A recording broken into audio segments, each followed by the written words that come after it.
For most of human history, the idea of Europe as its own continent didn't exist. Ancient Persian, Chinese, Indian, and Arab world maps never recognized Europe as a standalone landmass. The world was split into three: Asia, Africa, and a vague northern region that didn't mean much. The term Europe was more cultural than geographic. It wasn't until the rise of colonial powers that Europe started pushing the idea that it was something separate, something special. By redefining itself as a continent, Europe didn't just gain a title, it created an identity to claim superiority over the East.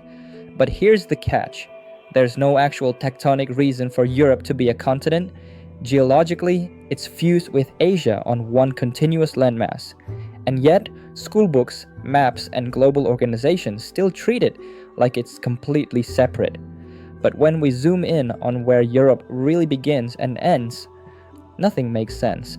Look at any world map. The so-called border between Europe and Asia is drawn along the Ural Mountains, the Ural River, the Caspian Sea, and then snakes through the Caucasus and the Bosphorus.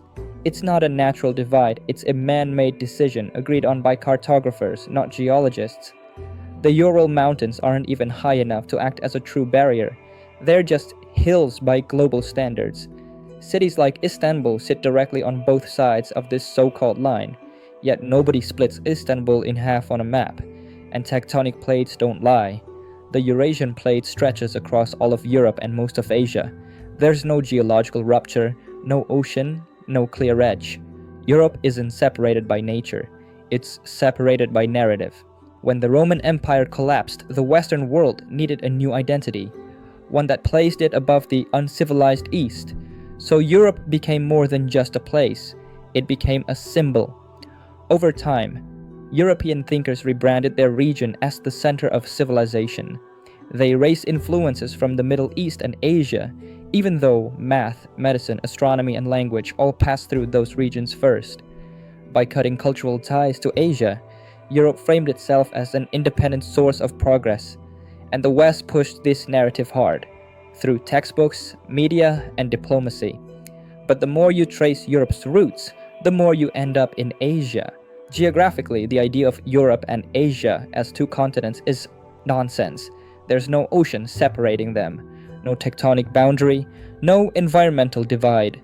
The only reason Europe and Asia are treated separately is cultural, and that reasoning collapses under logic. If culture and history are enough to define a continent, then Iran and Japan should be separate continents too. Their languages, religions, and traditions are worlds apart, and yet we group them together as Asia, while splitting Europe off for far less. Even worse, some Eurasian countries like Georgia and Armenia are labeled Europe for political convenience. In reality, neither Europe nor Asia qualifies as a true continent. The only real landmass is Eurasia. The most widely used world map, the Mercator projection, isn't just inaccurate. It's an illusion built for the empire. Europe appears larger than it really is. Greenland looks the size of Africa, and countries near the equator are minimized. This distortion wasn't a mistake. It was designed during the colonial era to keep Europe in the spotlight, both literally and symbolically, and the illusion stuck. Today, even global institutions like UEFA include Western Asian countries as European, simply because it benefits the image. Educational systems around the world still teach the seven-continent model without question, even though geologists confirm it's outdated. So here's the truth. Europe is not a continent, it's an idea. A myth so deeply embedded in culture, maps, and politics that we accept it without proof.